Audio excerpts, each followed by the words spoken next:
Yo guys, ketemu lagi dan kita di sini ya masih di segmen Sekelebat Info, di mana nanti di sini kalian bisa dapetin info terbaru dan terpanas tentunya guys. Oke, hari ini di tanggal 12 ya di bulan Juli 2023 dan seperti biasa tidak bosan-bosannya kita selalu ingatkan ya buat teman-teman semua untuk selalu mematuhi protokol kesehatan dimanapun kalian berada ya. Apalagi kalau kalian ada di keramaian karena di luar sana banyak sekali virus-virus dan juga penyakit yang mengancam kesehatan kita guys.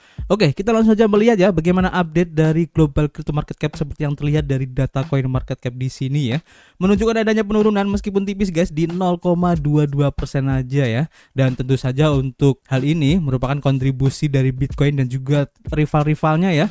Dimana kalau kita lihat di sini dalam waktu 24 jam terakhir Bitcoin ini mengalami bisa dibilang sideways ya, karena perubahannya tidak terlalu signifikan, cuma 0,93% aja ya kalau kita bandingkan dengan kemarin.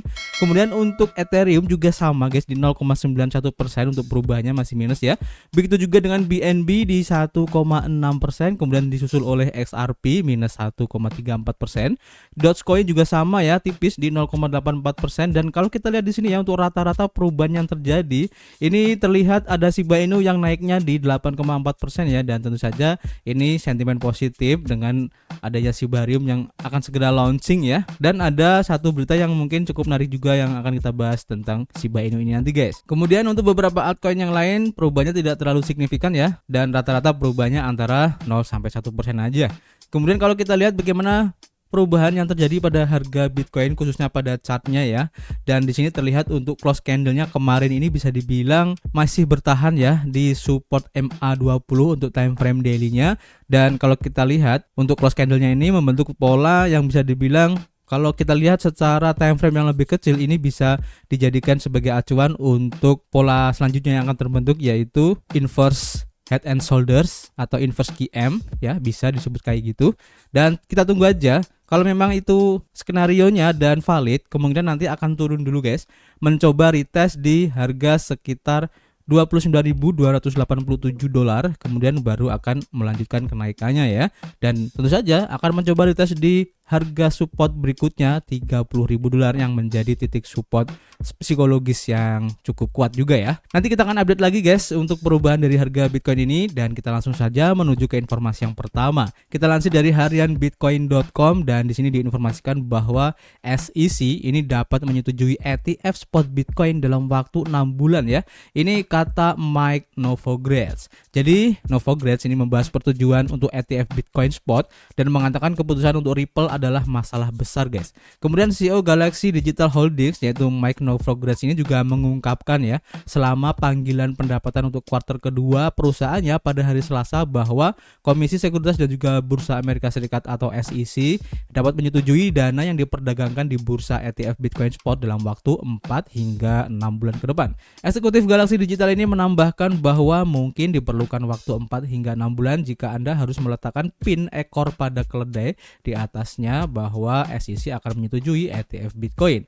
Pada bulan Juni, BlackRock mengajukan untuk meluncurkan ETF kepercayaan Bitcoin Spot atau Bitcoin Spot Trust, dan CEO dari BlackRock yaitu Larry Fink menjelaskan bahwa manajer aset berusaha untuk mendemokratisasi kripto guys, dan dia percaya bahwa kripto akan melampaui satu mata uang. Lebih lanjut ya, Novogratz ini juga mengatakan pada panggilan pendapatan hari Selasa, dan dia mengatakan sangat penting bahwa Larry Fink yang menjalankan manajer aset terbesar di dunia, BlackRock, mengelola $7 triliun dan berbicara sangat positif tentang Bitcoin dan dunia kripto. Bitcoin sebagai uang global pertama itu adalah perubahan hati yang sangat besar daripada posisi dia 5 atau 6 tahun yang lalu di mana dunia institusional berada. Invesco dan Galaxy Digital bermitra pada bulan September lalu untuk menawarkan kepada investor ya berbagai produk dalam ekosistem aset digital guys. Dan menurut analis Bloomberg yang spesialisasi dalam ETF, kemungkinan SEC menyetujui ETF Bitcoin Spot di Amerika Serikat telah melonjak menjadi 65%.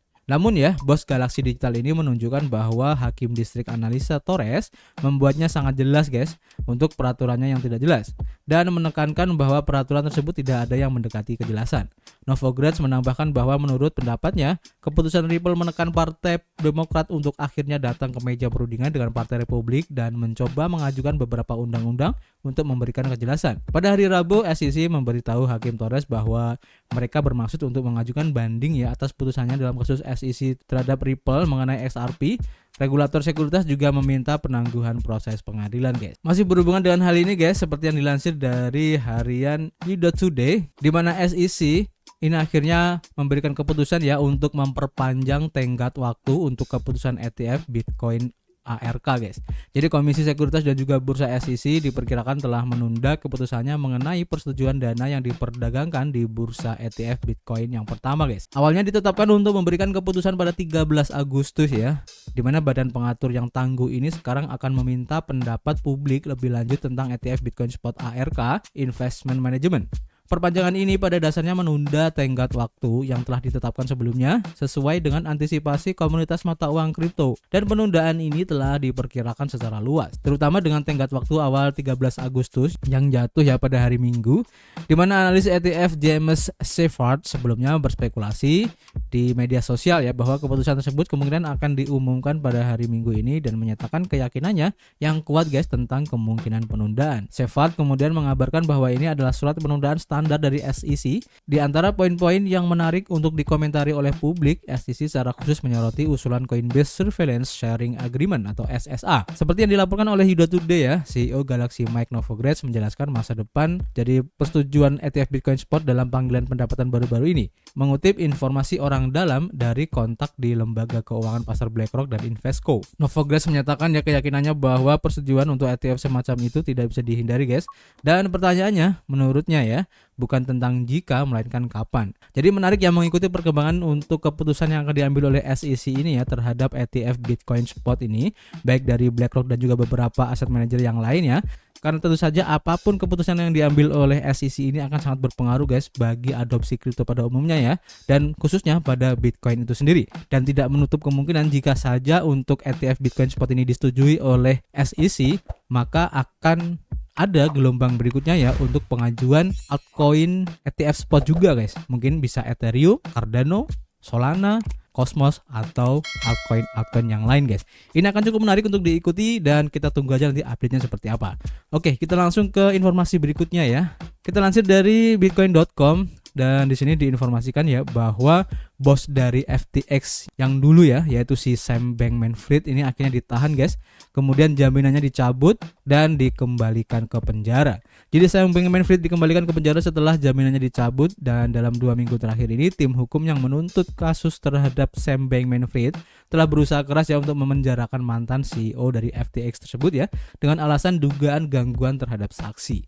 Bankman-Fried menyebarkan beberapa bagian dari jurnal online yang ditulis oleh mantan CEO Alameda yaitu Caroline Ellison kepada wartawan New York Times. Departemen Kehakiman atau DOJ telah menegaskan ya bahwa potongan-potongan yang bocor ini dirancang untuk menakut-nakuti seorang saksi yang dijadwalkan untuk bersaksi melawan mantan kepala FTX. Sejak kutipan-kutipan ini muncul, perdebatan sengit terjadi ya antara kedua belah pihak karena mereka berdebat tentang apakah tindakan Bankman-Fried ini merupakan pelaksanaan kebebasan berbicara atau upaya yang disengaja untuk mengintimidasi saksi. Kemudian hakim dari pemerintah Amerika Serikat mendiskusikan ya untuk mengirim Bankman-Fried ke Pusat Penahanan Metropolitan atau MDC atau Lembaga Pemasyarakatan Putnam County.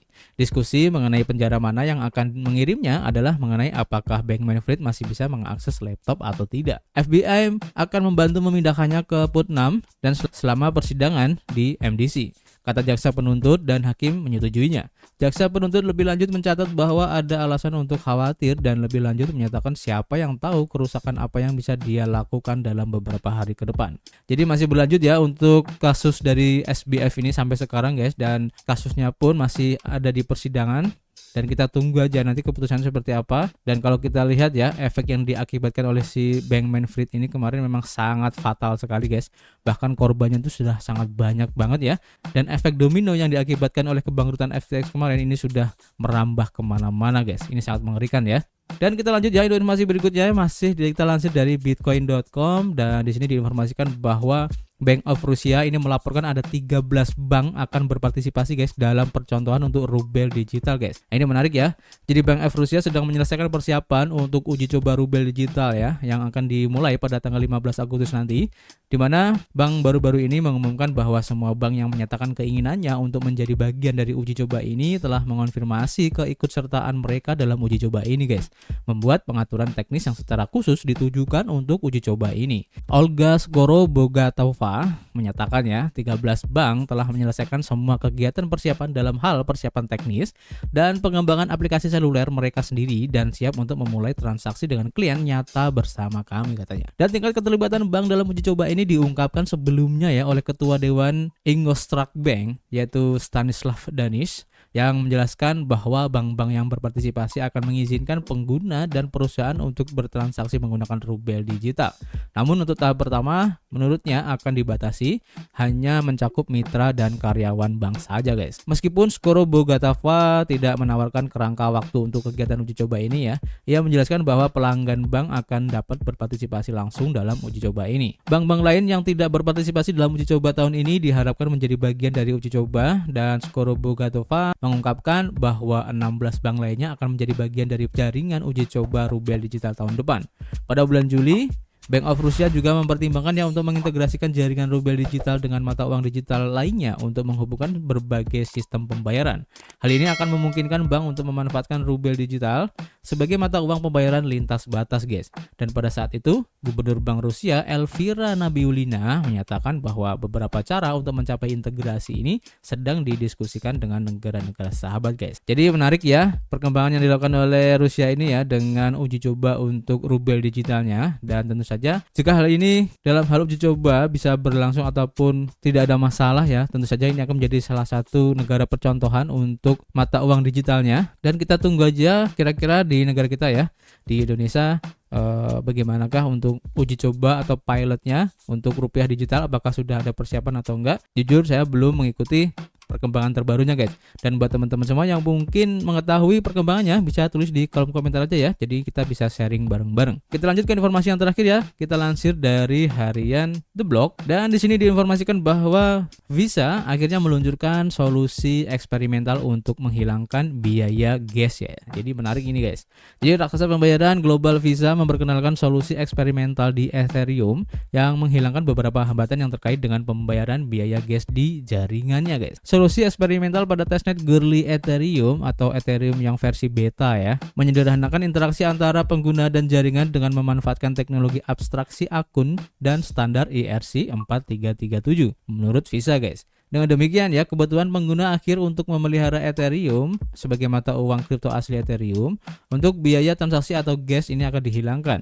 Pengguna masih harus membayar biaya gas secara teknis, tetapi metode ini memungkinkan mereka untuk membayar dengan token yang apapun ya, seperti USDC ataupun USDT, yang tentu saja akan menghilangkan lapisan gesekan dalam pembayaran Ethereum guys. Dan Visa juga dapat menanggung biaya tersebut. Mengelola saldo ETH untuk biaya gas dapat menjadi tantangan bagi pengguna tertentu ya, karena mereka harus mengubah uang fiat menjadi ETH melalui on-ramp pihak ketiga seperti Coinbase ataupun MoonPay. Hal ini dapat menyebabkan kelebihan atau kekurangan pembayaran karena biaya gas yang berfluktuasi.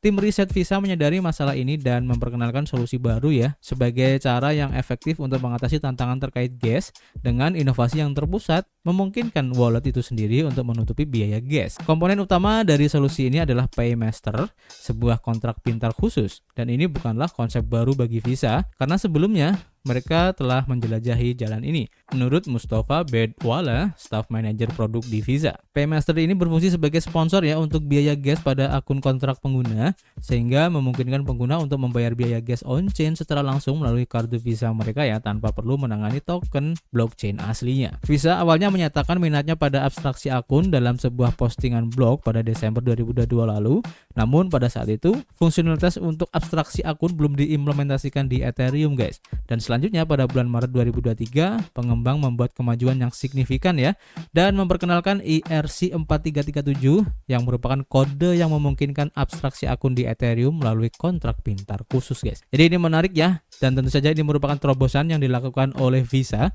dan apakah hal ini akan menjadi trigger ya bagi rivalnya yaitu Mastercard? Kita tunggu aja guys. Dan tentu saja ini akan memberikan keuntungan bagi para customer dengan banyaknya pilihan yang ada, dan ini cukup menarik guys. Oke, saya kira cukup dulu guys untuk informasi hari ini.